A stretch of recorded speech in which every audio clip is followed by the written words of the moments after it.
안녕하세요. 9월 27일 화요일입니다. 오늘은 사무엘하 6장 1절부터 11절입니다. 제가 읽겠습니다. 다윗이 이스라엘에서 뽑은 무리 3만 명을 다시 모으고 다윗이 일어나 자기와 함께 있는 모든 사람과 더불어 바알레 유다로 가서 거기서 하나님의 궤를 메어 오려 하니 그 궤는 그룹들 사이에 좌정하신 만군의 여호와의 이름으로 불리는 것이라. 그들이 하나님의 궤를 새 수레에 싣고 산에 있는 아비나답의 집에서 나오는데 아비나답의 아들 우사와 아효가 그 새 수레를 모니라.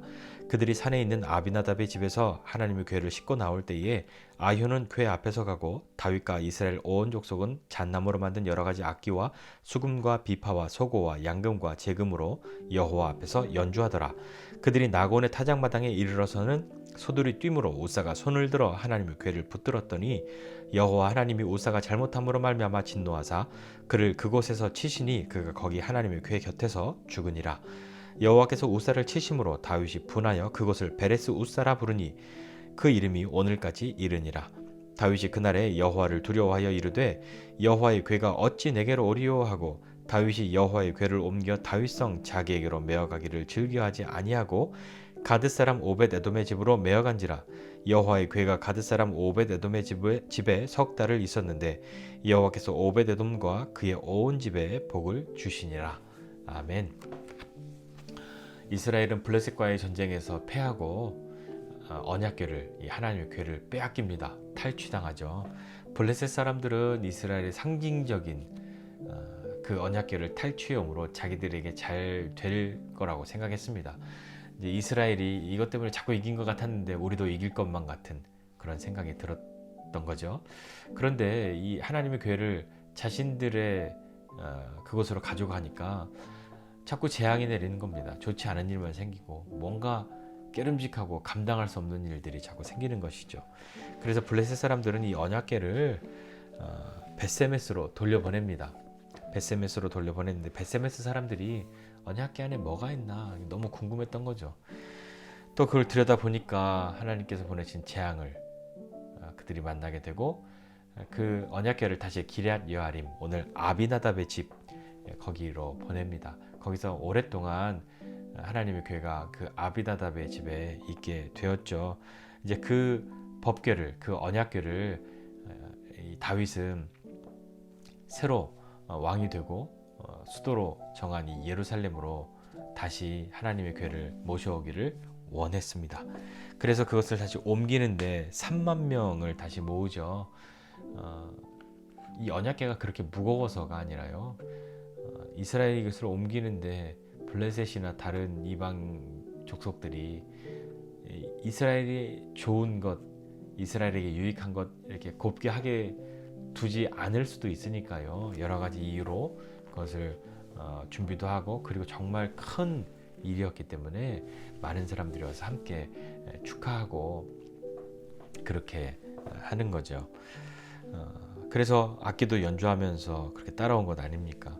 또 옮기는 방법이요, 수레를 이용했습니다. 수레를 이용하는 것은 원래 하나님 모세에게 말씀하신 율법에는 제사장들이 나무 막대기 거기에 고리와 채를 끼워서 어깨에 메고 그렇게 이동할 것을 말씀하셨잖아요. 그런데 이 수레에 이동한 것은 사실 이 블레셋 사람들이 벳세메스로 보낼 때에 그렇게 한 건데 왜 말씀대로 안 했는지 잘 모르겠습니다. 이것이 더 안전하다고 생각했는지 어쨌는지 잘 모르겠어요.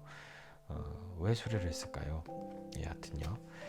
그래서 연주하면서 같이 오게 되는데 나곤의 타작마당이라고 하는 곳에 이르러서는 소들이 무슨 일인지 뛰었습니다. 그래서 이 법궤가, 언약궤가 떨어질 것 같으니까 우사가 얼른 손을 내밀어서 떨어지지 않도록 붙잡은 거죠.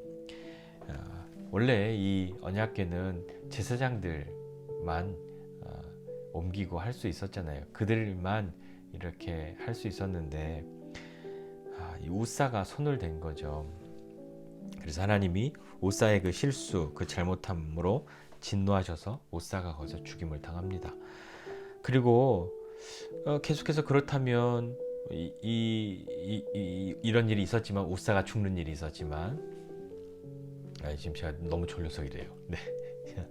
우사가 죽는 일이 있었지만 그래도 옮기려고 했으니까 끝까지 해야 될 거잖아요. 그런데 오늘 본문에 보니까 9절에 보니까 다윗이 그날에 여호와를 두려워하여 이렇게 이야기합니다. 하나님이 두려워서 여호와의 괴가 어찌 내게로 오리요 이렇게 이야기합니다. 이걸 내가 어떻게 옮길 수 있겠냐, 어떻게 우리가 있는 곳에 하나님의 괴를 옮겨 놓을 수 있겠냐, 그렇게 두려워한 거죠. 그런데 생각해 보십시오. 이스라엘 왕이 된 이 다윗, 바로 우리가 어제까지 본 말씀에서 다윗이 고백한 것은 무엇이었습니까? 하나님이 우리와 함께 하심으로 내가 할 수 없는 일 하나님이 이렇게 하셨구나. 내가 왕 되려고 쟁취한 것 아닌데 하나님이 나를 왕으로 세우시고 이 나라를 이렇게 높여주시는구나. 하나님이 하시는 일이구나. 그렇게 고백했던 하나님의 함께 하심으로 말미암아 강성함을 경험한 이 다윗이 하나님 앞에 두려움을 갖습니다. 우사의 죽음 때문이었을까요? 도대체 무엇 때문에 두려웠을까요? 또 누군가가 죽을까봐 그런 걱정이 앞섰던 걸까요? 아니면 뭔가 하나님을 향한 이 거룩함을 훼손시킨 이런 일들이 우사가 이 손을 대는 것, 하나님의 명령을 어긴 것, 이 거룩함을 깨트린 것, 그것처럼 다윗도 스스로 거룩하지 못하다 하는 어떤 것이 있어서 그랬는지, 무엇이 마음에 걸렸는지 두려움을 갖고 하나님의 궤를 옮기는 일을 예루살렘으로 하지 않고 다른 곳으로 합니다. 다른 곳은 어디냐면 오벳 에돔의 집으로 옮기는 거죠. 그런데 잘 보십시오. 오벳 에돔이라고 해서 이 언약궤 옮기다가 우사가 죽었다 하는 이야기를 모르겠습니까? 다 알죠. 다윗 왕이 옮기려고 했는데 뭔가 두려워서 지금 이렇게 머뭇거리고 있다. 다른 곳으로 잠깐이라도 이렇게 두려고 한다 하는 그 소식을 왜 모르겠습니까? 그런데 오벳 에돔은 다윗이 명령했으니까요. 너희 집에 이렇게 옮겨둘 것이다. 오벳 에돔의 집으로 메어 가니까 오벳 에돔이 그 왕의 명령에 순종하죠. 그리고 석 달을 그 언약궤를 그 오벳 에돔의 집에 둡니다. 그 석 달 동안 어떤 일이 벌어졌냐면 여호와께서 오벳 에돔과 그의 온 집에 복을 주셨다. 이렇게 성경은 기록하고 있습니다. 다윗은 이 언약궤를 옮기는 과정 속에서 일어난 일들, 거룩함을 훼손한 일들, 이런 일들 때문에 어떤 두려움을 느꼈습니다. 좀 완벽하게 온전하게 하고자 하는 그런 마음이 강했는데 그것이 깨어져서 다시 새로운 기회를, 새로운 시간들로 그렇게 만들려고 했던 것인지, 아니면 자기 자신 가운데 있는 어떤 두려움, 이것이 하나님을 향한 거룩함을 깨트린 어떤 것이 생각났든지 무슨 일인지 알 수 없으나 다윗이 하나님을 향한 두려운 마음을 갖고 이 법궤를 내가 옮길 수 있을까? 이게 어찌 내게로 오리요? 라고 말하는 것처럼 두려움을 갖고 다른 집에 두죠. 하지만 이렇게 그냥 계속 두는 건 아니지 않습니까? 다윗이 자신의 거처로 하나님의 언약궤를 옮기죠.